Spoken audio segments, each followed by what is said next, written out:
Graças a Rupert Lowe, as gangues R de muçulmanos paquistaneses britânicos estão de volta aos holofotes. Algo que deveria ter sido feito pelos governos britânicos foi feito por Rupert Lowe como deputado de forma independente. Mas não se deixe enganar por isso. Não deixe isso fazer você pensar que este é um relatório amador. Ele envolveu equipes jurídicas. Já falei extensivamente sobre essa investigação no meu canal antes, porque a nossa própria Nuria Khan também participou dessa investigação. Ela foi convidada por causa de sua experiência em Islã e seu melhor entendimento da cultura islâmica e porque alguns muçulmanos se comportam da maneira que se comportam. Ela foi convidada por Rupert Lowe para ir lá e compartilhar sua opinião especializada. Então eu pensei, por que não mostrar para vocês o próprio vídeo dela? E talvez a gente até traga ela no meu canal para entrevistá-la de forma mais aprofundada, mas Rupert Lowe já fez muito. Quero dizer, isso é realmente louvável. E a mídia ela está enlouquecendo completamente com ele. Eles estão publicando, estão lançando artigo atrás de artigo, fazendo ataques duros e injustos contra Rupert Lowe. Dá uma olhada nisso, por exemplo, esse título do Independent. Rupert Lowe está rapidamente se tornando o homem mais perigoso de quem você nunca ouviu falar. A BBC. E o engraçado é que nenhum desses veículos de mídia tradicional realmente cobriu o relatório, que tem 220 páginas. Eu baixei ele. Olha isso, 35,2 milhões de visualizações que esse relatório gerou. E de acordo com o próprio Rupert, mais de 1 milhão de pessoas baixaram esse relatório. Então você sabe, isso é realmente notável. Vamos ouvir Nuria Khan, ela acabou de ser entrevistada na GB News, vamos ver o que ela tem a dizer. Também estamos determinados a nomear essas pessoas no parlamento desde que não prejudiquemos um processo legal. Para que todos saibam quem são as pessoas responsáveis que deveriam ter lidado com isso, mas não lidaram. Então foram 16 meses longos, difíceis e árduos. E eu quero agradecer a todos. E eu espero que cada membro do público britânico tenha tempo para ler isso. Não é simples, vai levar tempo, mas precisa ser compreendido e precisa ser tratado, e tratado agora. Bem, esperamos falar com Marlon West, o pai da vítima de abuso da gangue hippie que está envolvido com este relatório. Nós simplesmente não conseguimos falar com ele exatamente neste momento, estamos tendo alguns problemas técnicos, mas vamos garantir que falaremos com ele assim que possível. Nuria Khan está aqui comigo e estou feliz em tê-la de volta ao programa. Nuria, isso é muito interessante. Boa noite e obrigado por estar aqui novamente. Você está se tornando uma convidada muito valorizada e querida porque fala com tanto bom senso. Sobre essa investigação das gangues de estupro, a investigação encontrou evidências de como a polícia desencorajava as vítimas, destruía provas e, em alguns casos, era membro ativo das redes. A assistência social colocou crianças em lares que viraram centros de traficantes. O NHS ignorou sinais claros de abuso sexual e até devolveu crianças aos abusadores.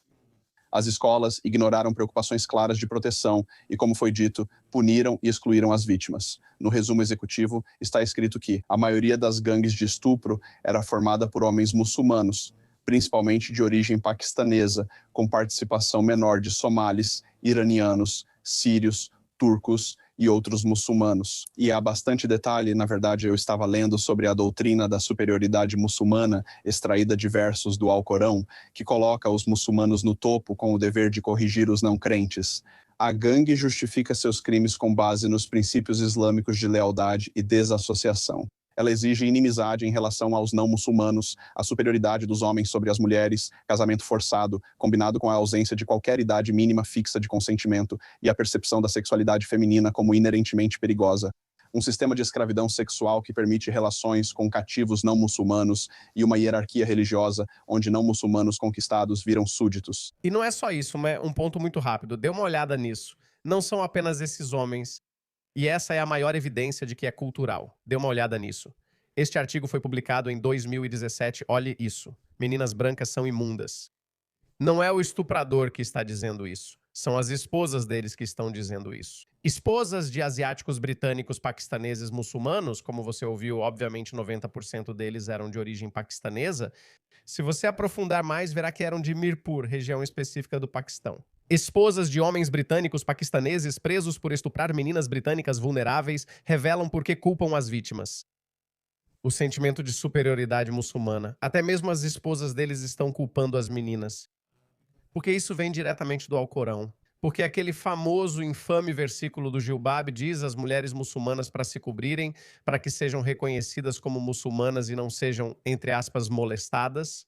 O principal escritor muçulmano convenceu as famílias dos estupradores presos a contarem suas histórias, mas as esposas, por trás dos véus, também culpavam as meninas e seus pais. Cada britânico. Por isso dissemos que o Islã não pertence ao Ocidente. Eles têm sistemas de crenças ideológicas diferentes. Nós não vemos problema nenhum em nossas meninas andarem nas ruas, certo? Brincarem nas ruas, irem para a escola sozinhas. Não achamos que isso faça parte da cultura ocidental. E nós esperamos que os homens se comportem e que eles não olhem para nenhuma criança vulnerável, menina ou mulher, e ataquem elas como animais. Essas pessoas pensam diferente.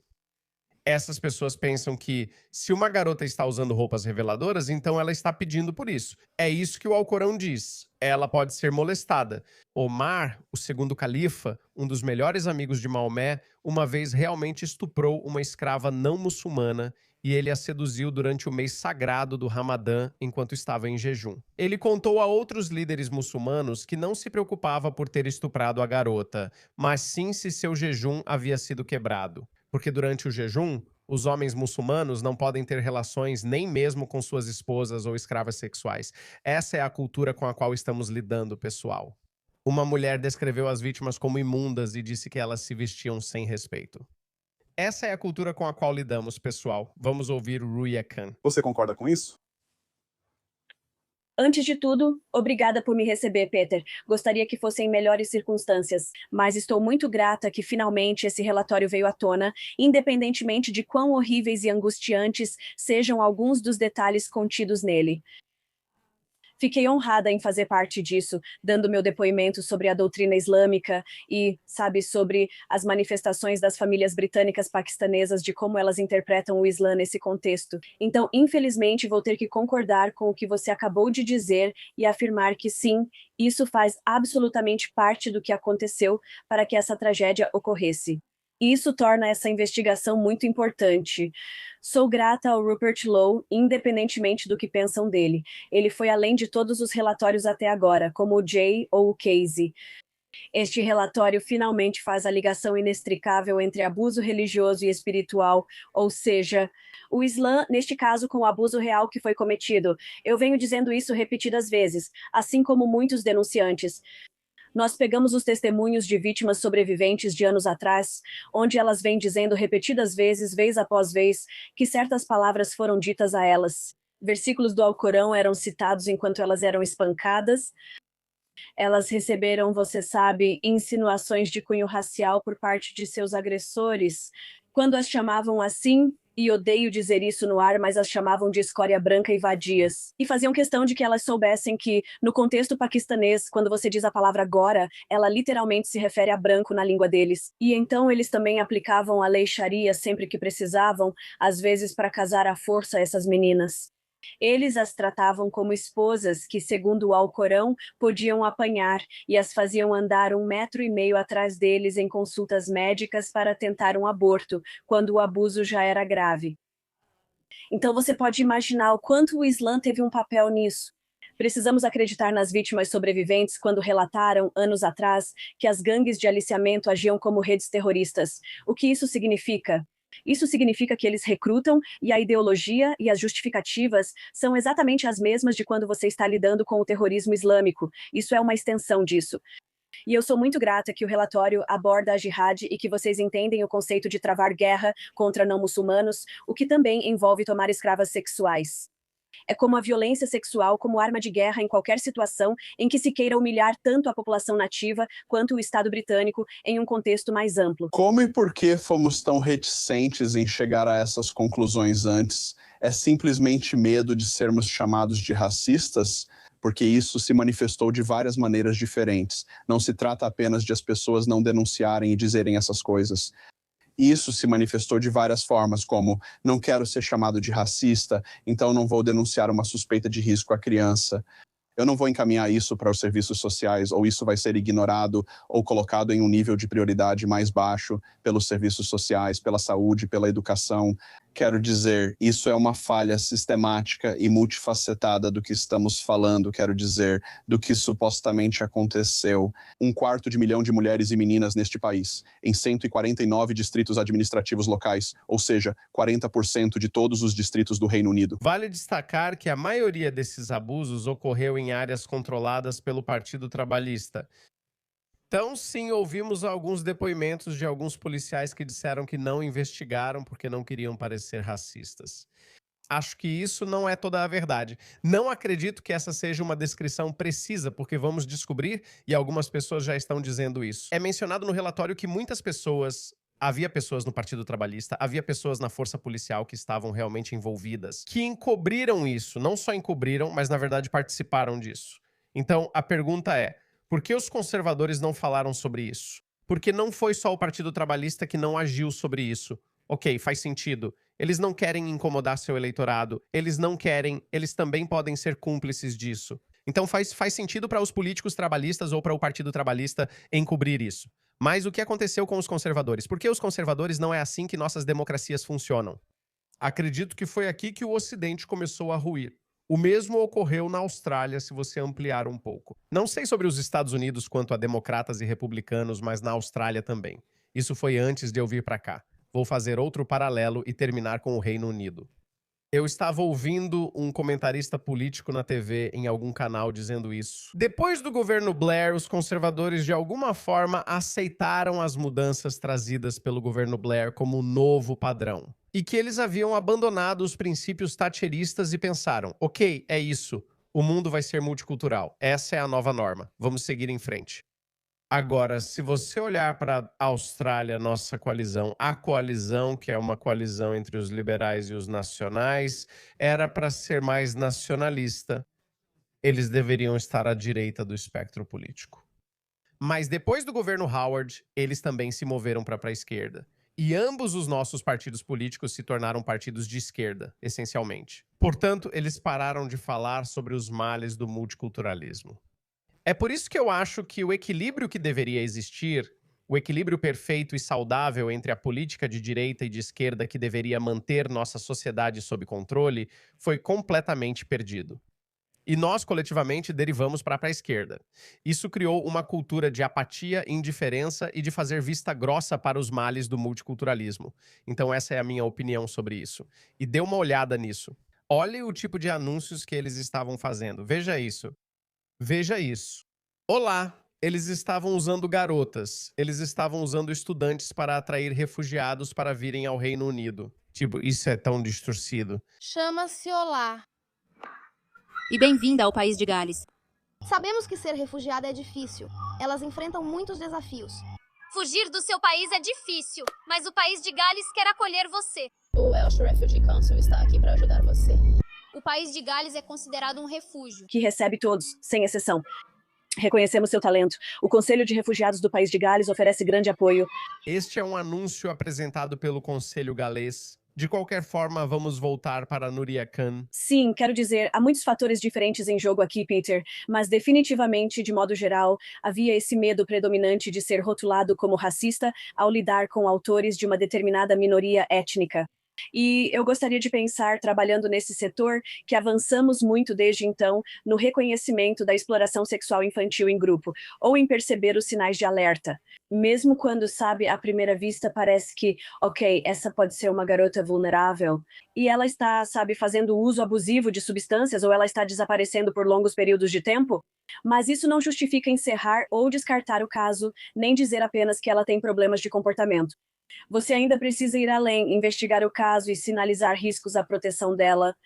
E eu acho que houve falhas em todos os níveis, desde eles não aparecerem nas colégios até os assistentes sociais, sendo, eu diria tudo, desde serem indiferentes, no melhor dos casos, até estarem envolvidos eles mesmos também. E também casando com alguns desses. Se você ler alguns dos depoimentos dentro dessa investigação, há assistentes sociais que estão se casando com os irmãos das vítimas das gangues de aliciamento. Eles estão muito envolvidos nesse círculo. E quero dizer, eu fiz uma matéria, acho que foi há cerca de um ano, sobre alguém que estava lidando com centros de acolhimento para jovens vulneráveis, que talvez estejam no final da adolescência, que talvez tenham necessidades tão complexas, ou estão tentando inseri-los. Como isso é diferente de guardas prisionais abusando de detentos, especialmente se são guardas homens abusando de detentas? Como isso é diferente disso? Para aprenderem a lidar consigo mesmos, cozinhar, limpar e ter um quarto só deles, em vez de estarem em acolhimento familiar. E, obviamente, é muito difícil recrutar pessoas para esse tipo de trabalho. E o que aconteceu foi que havia pessoas próximas dessas gangues de estupro, como irmãs, irmãos ou quem quer que fosse, que estavam indo atrás desses empregos e tentando recrutar pessoas dentro delas. Há cerca de um ano eu fiz uma entrevista angustiante sobre isso. Eu só queria saber o que você diria, Núria, para as pessoas que dizem que o Islã é uma religião de paz. Essa é uma versão deturpada do que é o Islã. Não é assim que a maioria dos muçulmanos pratica ou pensa. O que você diria sobre isso? A maioria dos muçulmanos vive sob a versão deturpada do Islã. Essas pessoas estão mais próximas do Islã de Maomé do que a chamada comunidade muçulmana tradicional. Olha, a maioria dos muçulmanos não faz isso, mas o fato de essa atrocidade ter acontecido com meninas inglesas em larga escala neste país e ter sido encoberta para agradar ao eleitorado muçulmano, eu costumava acreditar nessa religião. Os mesmos versículos citados por todos que participaram da investigação, inclusive um colega, muçulmanos como Ayaan Hirsi Ali, especialistas em Islã e denunciantes que já estiveram no sistema. Posso te dizer que esses versículos, esse discurso repugnante de exclusão e a forma como o Islã vê as mulheres não muçulmanas fazem parte do motivo pelo qual eu deixei a religião em primeiro lugar. Eu não conseguia suportar, como mulher, ler o que o Alcorão dizia sobre como você deve tratar mulheres não muçulmanas e toda a razão pela qual as mulheres muçulmanas se cobrem em primeiro lugar para que não sejam assediadas e molestadas, porque todas as outras podem ser assediadas e molestadas. Se observar as gangues de aliciamento, elas miravam meninas inglesas, sikhs e hindus. O que têm em comum? Todas são não muçulmanas. Olhe para todas as diferentes etnias das pessoas envolvidas. Qual é o denominador comum? Elas são muçulmanas. Então eu diria absolutamente, Peter, que não podemos mais enterrar a cabeça na areia. O abuso religioso teve um papel enorme nisso e é sancionado pelas próprias escrituras do Islã. O que você acha que deve acontecer agora, já que há uma investigação legal? Ela mal começou e está muito lenta. Muitos no governo e no Partido Trabalhista não queriam isso. O vice-líder do Partido Trabalhista chamou isso de política de apito para cachorro. Agora está estabelecido. Vai acontecer, mas vai levar muito tempo. E isso que hoje é relatado como uma investigação não estatutária foi organizado com 600 mil libras de dinheiro doado para um GoFundMe, uma arrecadação de fundos para isso. Ainda resta um pouco de dinheiro e eles tentarão processos privados. O que você acha que deveria acontecer agora, Núria Khan? Acho vergonhoso para os partidos, especialmente o trabalhista, terem demorado tanto. Graças a Deus houve uma investigação independente, porque agora podemos lançar luz sobre uma grande parte.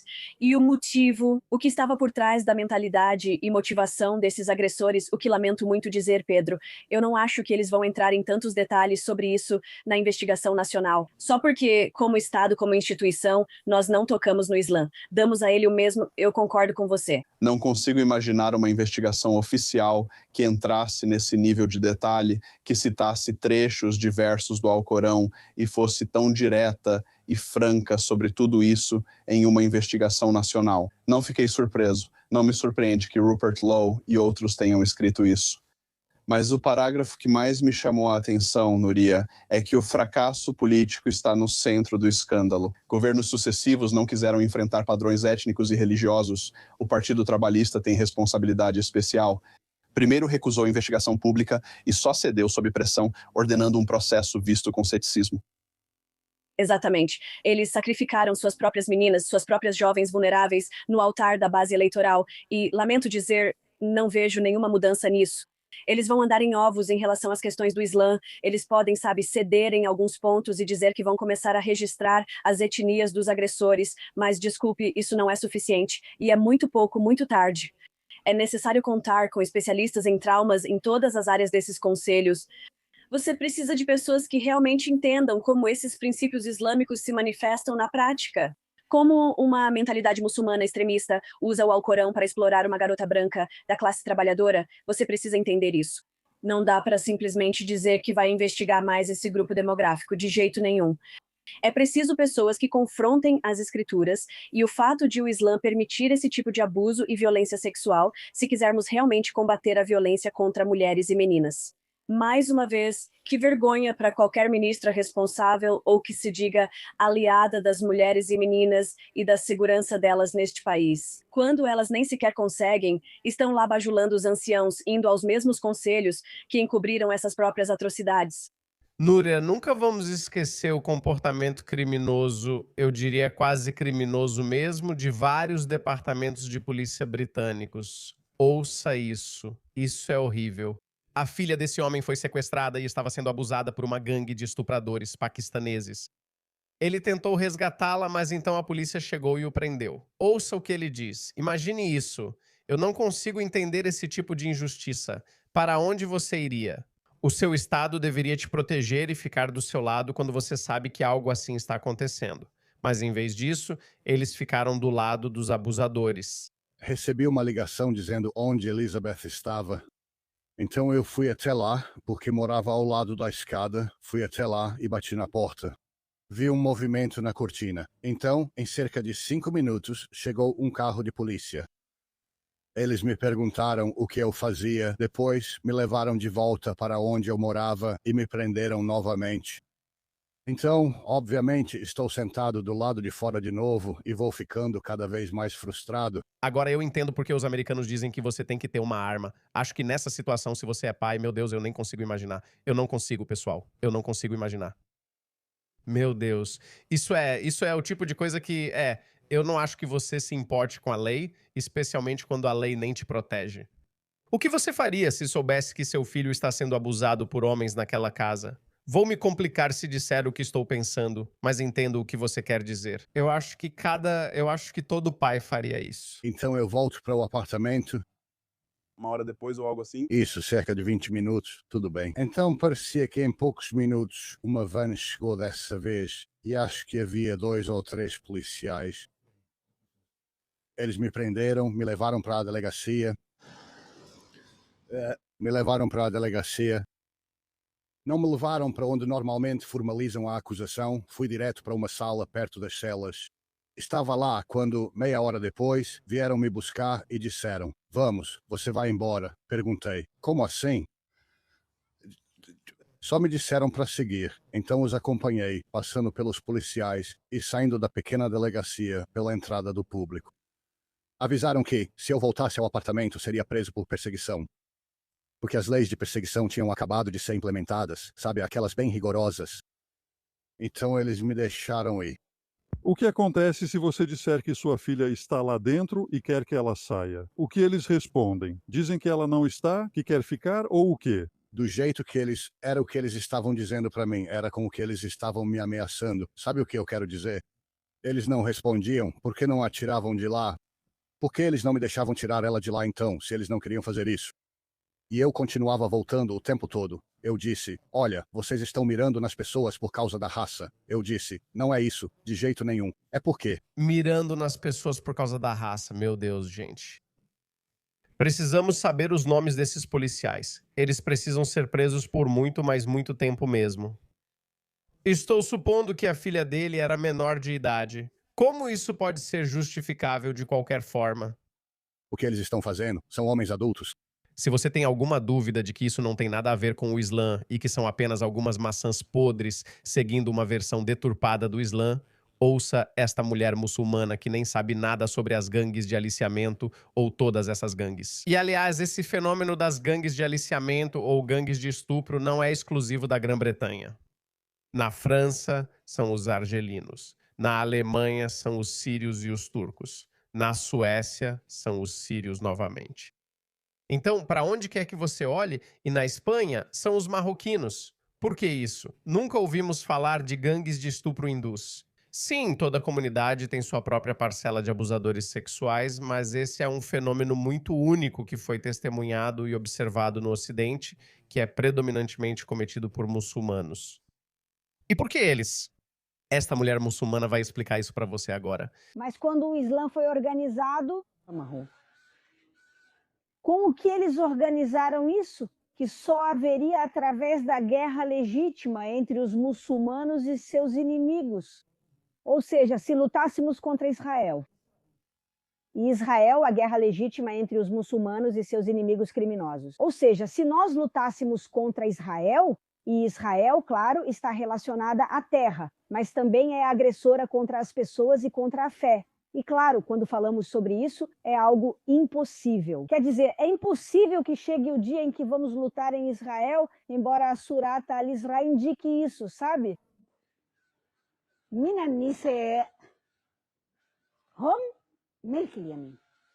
É por isso que, quando Israel diz que o que aconteceu em 7 de outubro não é apenas uma ação contra os judeus, é contra todos vocês. É contra todo não muçulmano. Os hindus também observaram esse fenômeno na Índia. Eles chamam de jihad do amor. São as mesmas pessoas em todo lugar.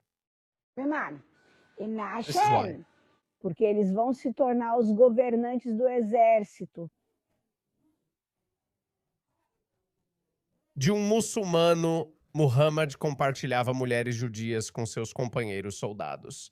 Na verdade, talvez você já tenha ouvido falar dessa mulher. O nome dela era Safia. Ela foi escolhida por outro soldado muçulmano e Muhammad ficou sabendo disso por um de seus comandantes ou algo assim, e eles disseram: querido profeta, talvez você goste dessa. O nome dela é Safia. Ela é realmente bonita. Sabe, talvez você goste dela. Muhammad mandou chamá-la. Quando ela chegou, ele deu 2 de suas próprias escravas sexuais ao comandante original e disse: devolva ela para mim. Esse é o homem que essas pessoas literalmente adoram. Ele é apresentado como o maior homem que já existiu. Talvez o homem mais tarado que já existiu. Os muçulmanos devem se divertir como eles se divertem. Depois disso, os hipócritas, os extremistas e os abusadores dizem que vão trazer uma mulher do leste da Ásia para ser a governante da mão direita. E os extremistas, com minha esposa, recomendam que deem a ela um quarto para o Islã e aproveitem como governante da mão direita. Essa é a alegação. E essa é a alegação que dizem que o Islã fala sobre tudo isso. Porque o Islã afirma que é ou esposa ou cativa. Então aqui, a governante da ala direita com o projeto é o resultado da velocidade da guerra da ala. Ok, então preciso apresentar claramente o argumento deles, por isso sempre disse que eles fazem uma ligação direta com o Islã. Porém, o Islã afirma que isso só é permitido em ato de guerra. O problema aqui é, por que estamos vendo esse fenômeno em todo o Ocidente apenas por homens muçulmanos? Por quê? Como eu disse, são os marroquinos na Espanha, os argelinos na França, os sírios e turcos na Alemanha, os sírios na Suécia, sempre exclusivamente contra mulheres não muçulmanas. Bem, porque é muito fácil para os muçulmanos dizerem para si mesmos que isso é Darul Islam. Desculpe, Darul Harb.